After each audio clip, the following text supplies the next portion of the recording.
Exactly. But I'll now hand over to Patrick for the next update, as I say, concerning the Dutch intelligence. Sure. This is an interesting story, and we're going to be welcoming Kit Klarenberg in a moment to talk about it.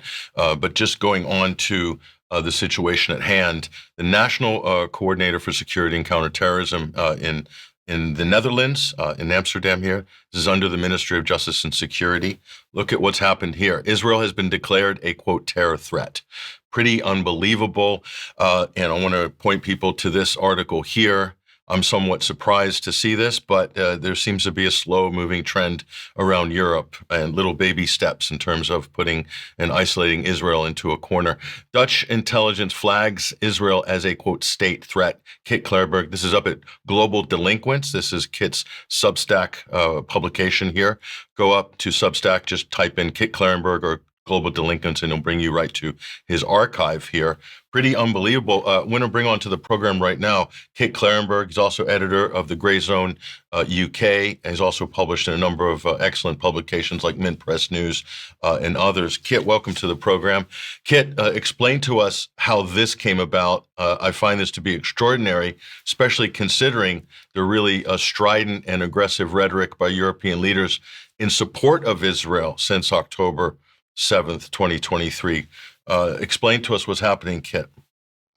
Well, I mean, it's a pretty extraordinary development, but I mean, NCTV, which is Amsterdam's counter-terror intelligence agency, every single year it publishes an assessment of quote-unquote state threats to the Netherlands, and it has named Israel as a threat to the Netherlands for the very first time. And this comes at a time when Amsterdam is also leading the charge within the EU against Israel, calling for a reappraisal of the EU's relationship with Israel, calling for the end of trade with Israel, and among other measures. It must be stated that the Netherlands has historically been very pro-Israeli and has served as a key nucleus for Israeli lobbying within Europe and beyond. The Netherlands is home to a number of very powerful EU, UN organizations, and therefore has been a kind of jumping off point for the Zionist entity for a very long time and its lobbying work. So this is a pretty extraordinary development. And we're going to bring one of those shady organizations here. I'll bring this up on screen. The NGO Monitor, adorned with EU flags, but on closer inspection, just going to the contact page, this is actually based in Jerusalem, in Israel. This is one of those instruments you're referring to, Kit, based in Israel, but very active and organizing activities against Palestinian support in countries like the Netherlands, which you pointed out in your article. Go ahead, Kit.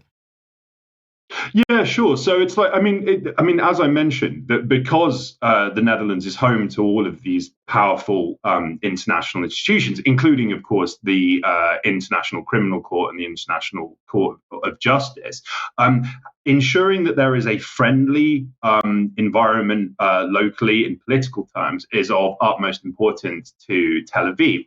And for many, many, many years, they have systematically sought to neutralize any trace of Palestine solidarity in the country. This has extended to cyber attacks on prominent Palestine solidarity activists,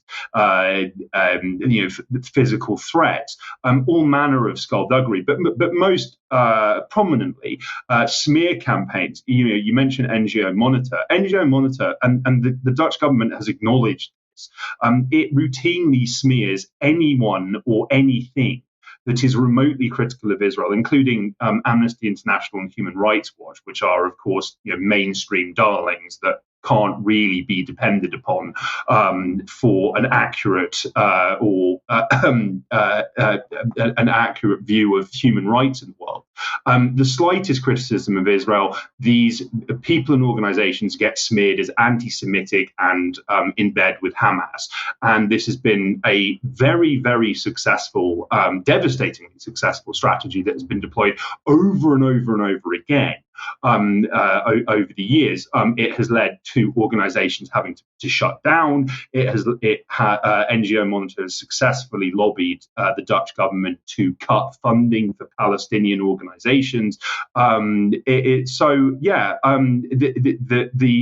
The current kind of volte-face, for want of a better word, on Amsterdam's part is unprecedented, and I do think that it could lead to a wider unraveling of the Zionist lobby's influence throughout Europe, because increasingly governments are waking up to the fact that yes, the Israeli lobby is a deeply mephitic influence on politics and society. The report in question from NCTV, it hones in on what I would consider it was shocking, but it was a relatively minor chapter in the Dutch-Israeli lobby's litany of shame, actually, where in late 2024 there were riots in Amsterdam by Israeli football hooligans. The Tel Aviv moved very quickly to try and shape media and political narratives around what happened. To try and frame it as a kind of Nazi-style pogrom, when in reality a bunch of thuggish far-right Israeli football club ultras turned up in Amsterdam specifically to cause trouble. They tore down Palestinian flags. They attacked Muslim residents of the city, of which there are a great many, including women, and they chanted absolutely repulsive, racist, anti-Arab, anti-Muslim slogans and cheered on the IDF. Yes, in the scheme of things, this is relatively minor. But the NCTV has finally acknowledged that this is deeply problematic because, yes, there are a wide variety of political and media figures who ignored the fact that the Israelis had specifically come to make trouble and framed what happened as this completely unprovoked attack on Jews because they were Jews. The mayor of Amsterdam, yes, likened what happened to Crystal Night and Nazi pogroms in general. It was quite extraordinary, and the root cause of this was the Israeli government circulating extremely dodgy dossiers to MPs and journalists with a very specific framing of what happened. Indeed. And also, just to add to what Kit was saying about the trend real quickly here, Netherlands notifies Israel to call to suspend a trade agreement, a trade association agreement. So that's part of that European trend, Charles. So things are gradually moving. But thank you, Kit, for that. Absolutely, report. Yeah.